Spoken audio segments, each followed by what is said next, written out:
non démb jàkkaarloo kontaan na ma si Imam Dramé. Imam Dramé kontaan na ma si yow démb xaw naa la rey gars yi lii moo tax waa APR ñu wax leen ngeen dem jàngi parce que jàngu leen jongu leen yow Imam Dramé nan laa waxee xadis bi yonent bi wax ne xayrukum man ta'allama al-Qur'ana wa 'allamahu si yonent bi ne kii gën si yéen mooy kii jàng alxuraan jàngale ko yow Bamba kese amulaa laa la tontu lu dul naan ka lan moo tax ngay génne nit ak nit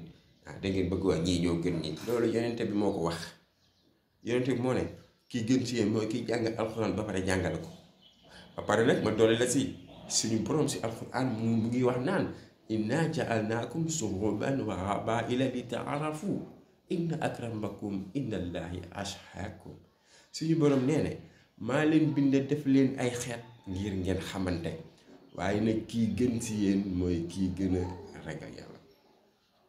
waaw loolu yàlla moo ko wax kon koñ gënalante am na fii yonente ne kii gën si yéen mooy kii jàngal alxuraan jàngale ko yàlla ne